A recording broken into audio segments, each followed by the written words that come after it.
பெற்றோர்களுக்கும் ஆசிரியர் பெருமக்களுக்கும் இருபால் மாணவ மாணவிகளுக்கும் என் முதற்கண் வணக்கத்தை தெரிவித்துக் கொண்டு இந்த பட்டிமன்றத்தை தொடங்குகிறோம்.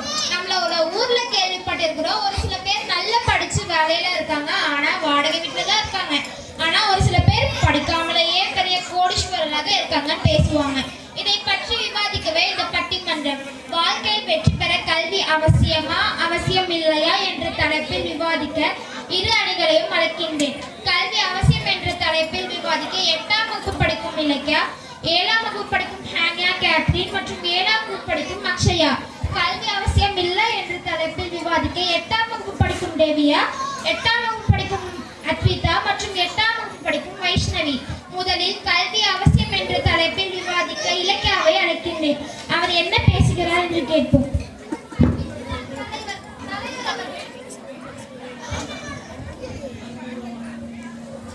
தலைவர் அவர்களே, 1000 பேரை எதிர்த்து வாழலாம், ஆனால் ஒருவரை கூட எதிர்பார்த்து வாழக்கூடாது என்பதுதான் கல்வி தரும் நம்பிக்கை. ஒருவர் கல்வி கற்கவில்லை என்றால் அடுத்தவன் என்ன செய்யறான்னு பார்ப்பான், ஆனா கற்றவங்க அடுத்த என்ன செய்யலான்னு யோசிப்பாங்க. அப்படி என்றால் எது பெரிய வெற்றியை தரும்? கல்விதான் பெரிய வெற்றியை தரும். எனக்கு தெரிந்த சிறு கதை ஒன்றை கூறுகிறேன். இளைஞன் ஒருவன் மார்க்கெட் பக்கம் நடந்து சென்று கொண்டிருந்தான். அப்பொழுது மக்கள் அனைவரும் ஒருவரை சுற்றி கூட்டமாக நிற்பதை அவன் பார்த்தான்.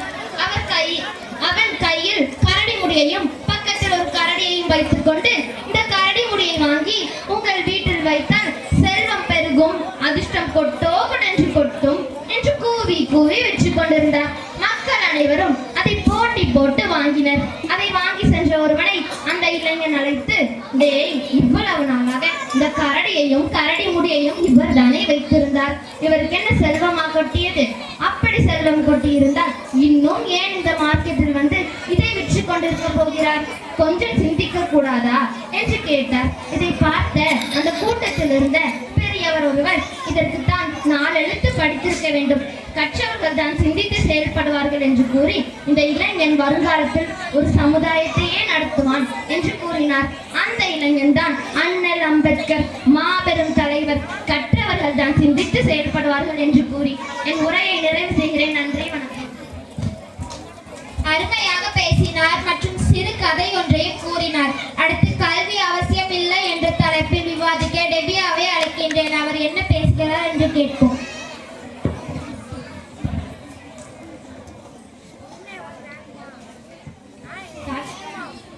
தலைவர் அவர்களே, வாழ்க்கையில் வெற்றி பெற கல்வி அவசியமே இல்லை என்று இந்த எதிர்கட்சிக்காரர்களுக்கு தெரியவில்லை போல.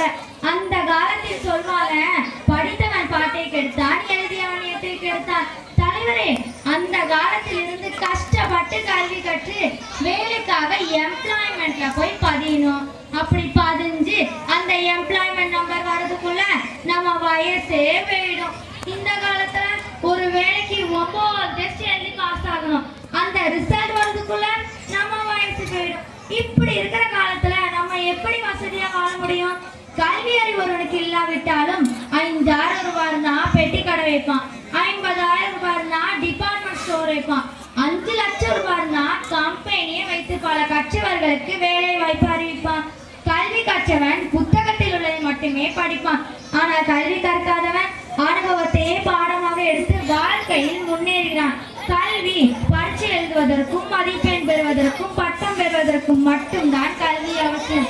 வாழ்க்கையை வெற்றி பெறுவதற்கும் முன்னேற்றம் அடைவதற்கும் கல்வி அவசியம் இல்லை. நற்பண்பு, திறமை, தன்னம்பிக்கை ஆகியவை இருந்தாலே போதும், வாழ்க்கையில் வெற்றி பெறலாம். எனக்கு தெரிந்த ஒரு பொன்மொழி கூறுகிறேன் தலைவரே. புத்தகத்தில் உலகை படிப்பது அறிவை வளர்க்கும், உலகத்தையே புத்தகமாக படிப்பது அனுபவத்தை வளர்க்கும் என்று கூறி என் உரையை நிறைவு செய்கிறேன். நன்றி, வணக்கம்.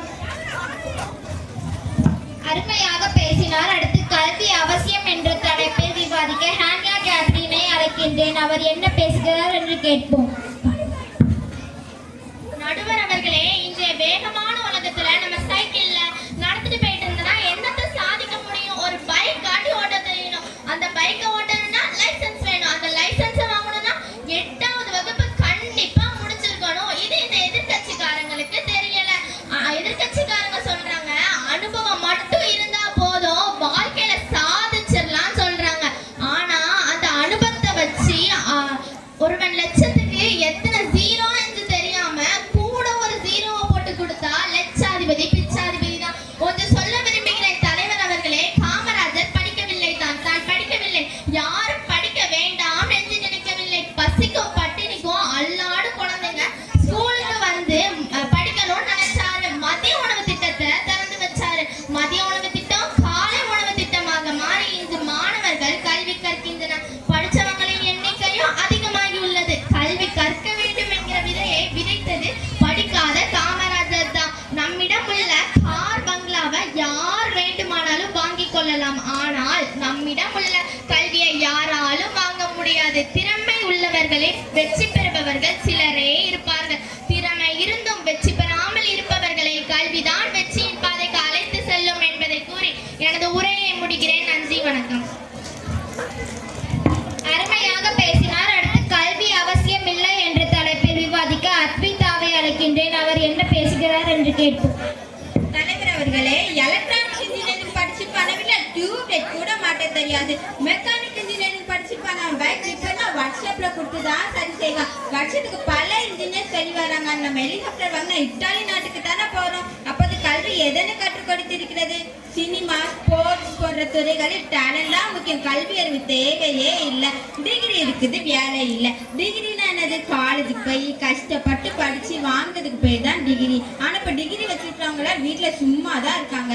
ஆனா டீ கடையில இருக்கிறாங்க, தானமும் லாபம் பாக்குறாங்க.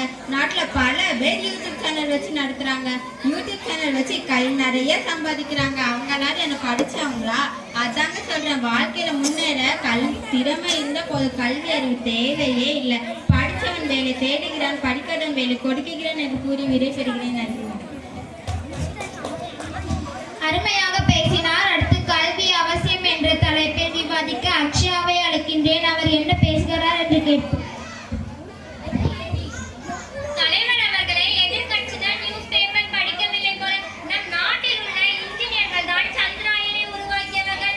டீக்கடையில இருக்கிறாங்க, தினமும் லாபம் பாக்குறாங்கன்னு சொல்றாங்க இவ எதிர்கட்சிக்காரங்க. ஆனா அந்த கணக்கு வழக்க பார்க்கணும்னா கல்வி படிச்சிருக்கணும்.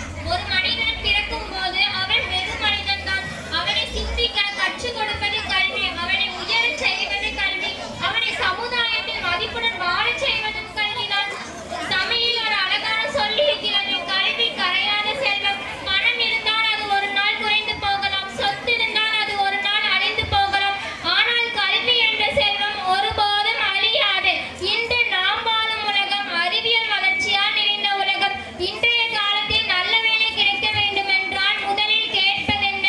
உங்கள் கல்வி தகுதி என்ன என்பதுதான். ஒரு மருத்துவராக வேண்டும் என்றாலும் கல்வி வேண்டும், ஒரு பொறியாளராக வேண்டும் என்றாலும் கல்வி வேண்டும், ஒரு ஆசிரியராக வேண்டும் என்றாலும் கல்வி வேண்டும். அதனால் வாழ்க்கையின் பல கதவுகளை திறக்கும் சாவி கல்விதான். கல்வி வெறும் புத்தக அறிவு மட்டுமில்லை. கல்வி என்பது ஒரு மனிதனை நல்ல மனிதனாக உருவாக்கும் ஒரு பயிற்சி. கல்வி ஒரு மனிதனுக்கு முக்கியமான 3 விஷயங்களை கொடுக்கிறது. 1 ஒழுக்கம், 2 தன்னம்பிக்கை, 3 அறிவு. இந்த 3 விஷயங்களும் எந்த மனிதனும் இருந்தாலும் அவனால் வாழ்க்கையில் வெற்றி பெற முடியும். ஒரு சிறிய உதாரணம் கூறுகிறேன். ஒரு இருள் நிறைந்த அறையில் நாம் இருந்தால் எதையும் தெளிவாக பார்க்க முடியாது. அந்த அறையில் ஒரு விளக்கை ஏற்றினால் எல்லாம் தெளிவாக தெரியும். அதே போலத்தான் வாழ்க்கையின் இருளை அகற்றும் விளக்கை கல்விதான். எதிர்கட்சியினர் சொல்றாங்க பல பெரிய மனிதர்கள் கல்வி இல்லாமலேயே உயர்ந்திருக்கிறார்கள் என்று. ஆமாம், ஒரு சிலர் கல்வி இல்லாமலேயே உயர்ந்திருக்கிறார்கள். ஆனால் உலகத்தில் உயர்ந்த பெரும்பாலானவர்கள் கல்வி அடிப்படையாக கொண்டு உயர்ந்துள்ளனர். பல பெரிய விஞ்ஞானிகள், ஆசிரியர்கள், நிர்வாகிகள் எல்லாரும் கல்வியின் மூலம் தான் உயர்ந்துள்ளனர். கல்வி ஒரு மனிதனுக்கு வேலை மட்டும் கொடுப்பதில்லை, அவனுக்கு சிந்திக்கும் திறன் கொடுக்கிறது, சரியான முடிவெடுக்கும் திறன் கொடுக்கிறது. ஒரு மனிதனை கல்வி கற்பித்தால் அவன் மட்டும் உயர்வதில்லை, அவன் குடும்பமும் உயர்கிறது, அவன் சமுதாயமும் உயர்கிறது, அவன் நாடும் உயர்கிறது. அதான் பலர் சொல்வார்கள், ஒரு மனிதனை கல்வி கற்பித்தால் ஒரு மனிதனை உயர்வான், ஒரு பெண்ணை கல்வி கற்பித்தால் ஒரு குடும்பமே உயர்கிறது. நடுவர் அவர்களே, சரியான தீர்ப்பை அளியுங்கள் என்று கூறி எனது உரையை முடித்துக் கொள்கிறேன். நன்றி, வணக்கம். அருமையாக பேசினார். அடுத்து கல்வி அவசியம் இல்லை என்ற தலைப்பில் விவாதிக்க வைஷ்ணவியை அழைக்கின்றேன். அவர் என்ன பேசுகிறார் என்று கேட்போம். மாண்புமிகு நடுவரே, மதிப்பிற்குரிய தரப்பு பேச்சாளர்களே, அன்பு நண்பர்களே, நண்பர்களே, வாழ்க்கையில் வெற்றி பெற கல்வி அவசியமா என்று இல்லை என்கிற தரப்பில் பேச வருகிறேன். எதிர்த்தரப்பு கல்வி மிகவும் முக்கியம் என்று கூறினார்கள். நான் கல்வி நல்லது என்பது மறுக்கவில்லை. ஆனால் வாழ்க்கையில் வெற்றி பெற கல்வி மட்டும் போதுமா என்பது என் கேள்வி. உலகத்தில் பல பெரிய மனிதர்கள் உயர்ந்த கல்வி இல்லாமலே மிகப்பெரிய வெற்றிகளை பெற்றுள்ளனர். இவர்கள் எல்லாம் எந்த டிகிரி பெறவில்லை. வாழ்க்கையில் வெற்றியை தீர்மானிப்பது முயற்சி, உழைப்பு, தன்னம்பிக்கை, துணிவு. இந்த 4 விஷயம்தான் ஒரு மனிதன் புத்தக கல்வி படிக்காமல் இருந்தாலும் அவன் வாழ்க்கையில் அனுபவம் மூலம் பல சாதனைகளை செய்ய முடியும். நம் நாட்டில் பல பெரிய கலைஞர்கள், தொழிலதிபர்கள், விளையாட்டு வீரர்கள் இவர்கள் எல்லாம் மிக உயர்ந்த பட்ட படிப்பு எதுவும் இல்லாமலே முன்னேறியவர்கள். இவர்கள் எல்லாம் உலக புகழ் பெறவில்லையா? இவர்கள் உதாரணமாக இவர்களுக்கு A.R. ரகுமான், சச்சின் டெண்டுல்கர் இவர்கள் எல்லாம் எந்த டிகிரியும் இல்லாமல் முன்னேறியவர்கள். இவர்களைப் போல பலரும் உள்ளனர். இது எதிர்த்தரப்பினருக்கு தெரியவில்லை. அதனால் வாழ்க்கையில் வெற்றி பெற கல்வி மட்டும் அவசியம் இல்லை. முயற்சி, உழைப்பு, தன்னம்பிக்கை இந்த 3 முக்கியம். நன்றி, வணக்கம். இன்று இரு தரப்பினர்களும் மிக அழகாக தங்கள் கருத்துக்களை முன்வைத்தார்கள். ஆமாம் தரப்பு கல்வி மனிதனை உயர்த்தும் சக்தி என்று கூறினார்கள். இல்லை தரப்பு வெற்றிக்கு முயற்சி, உழைப்பு, தன்னம்பிக்கை முக்கியம் என்று வலியுறுத்தினார்கள். உண்மையில் இந்த இரண்டும் வாழ்க்கையில் மிகவும் முக்கியமானவை. கல்வி மனிதனுக்கு வழிகாட்டும் விளக்கு. முயற்சி மற்றும் உழைப்பு அந்த விளக்கை முன்னே கொண்டு செல்லும் சக்தி. அதனால் கல்வியுடன் சேர்ந்து முயற்சி இருந்தால்தான் வாழ்க்கையில் உண்மையான வெற்றி கிடைக்கும். இத்துடன் இந்த பட்டிமன்ற